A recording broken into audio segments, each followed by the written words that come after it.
Dadasi, menga qarang. Men business lady bo'lmoqchiman. Har bir ayolni ong ostida qobiliyati bo'lar ekan. Meni qobiliyatim biznesda, dadasi. Men biznesmen ayol bo'lmoqchiman. Avval Xitoydan tovar olib kelib sotaman. Yo, onlayn boshlayman. Undan keyin Xitoydan tovar olib kelaman, olib sotaman, do'konlar ochaman, elektromobil olib, massa qilib butiklardan kiyinadigan zo'rboyvachcha qiz bo'laman. Nima? O'zing ish o'yapsanmi gapirayotgan gapingga? Qanaqa biznes qilmoqchisan? Onlayn biznes qilmoqchiman dedim-ku, dadasi. Avval Xitoydan tovar olib kelib sotaman.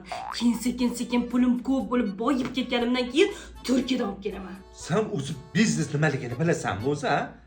Iqtisod nimaligini bilasanmi o'zi? Matematikani m harfini bilmaysan, yana lady bo'larmish bu xotin. Voy, nimaga bilmas ekanman?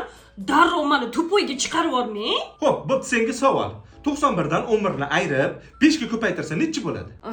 Anaqa. Birdaniga qiyin savoldan boshlamaydi-da. Avval osonroq savoldan boshlaydi. Xo'p, osonroq savol beraman. 7 ga 8 ni ko'paytirib 45 ni qo'shsa nechi bo'ladi? Nimaga siz meni orzularimni chilparchin qilmoqchisiz, a? Matematika nima daxli bor hozir shu yerga? Uni ustiga bizni paytimizda matematika ustozimiz bizni sinf rahbarimiz bo'lgan. Nuqul tarbiyaviy soat o'tardi. Buni-chi birinchi bolasi ham to'g'ri topiladi. Muhammad Amin o'g'lim bu yoqqa kel. Labbay otajon. Senga savol. 91 dan 11 ni ayirib 5 ga ko'paytirsa nechi bo'ladi? 400. Ana, ikkinchi savol. 7 ga 8 ni ko'paytirib 45 ni qo'shsa nechi bo'ladi? 101. Mana. Menga qara, qachon o'ylashga ulguryapsan sen? Oyi, men Qalanuzda o'qiyman. Mentorlarim sharofati bilan maktabda matematika bo'yicha a'lochi bo'lib qoldim va har bir tayyorlagan darslarim uchun bir kunda 2000 so'm cashback olaman.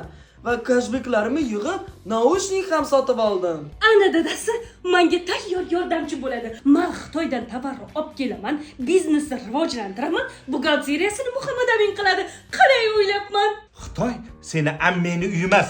Borsang, keling Sahroxon, issiq choy damlab qo'ydik. Tavallaringiz tayyor, olib keting deydigan. Qo'lingdan keladi ish qilsangchi. Tayyor ovqatingni tayyorla.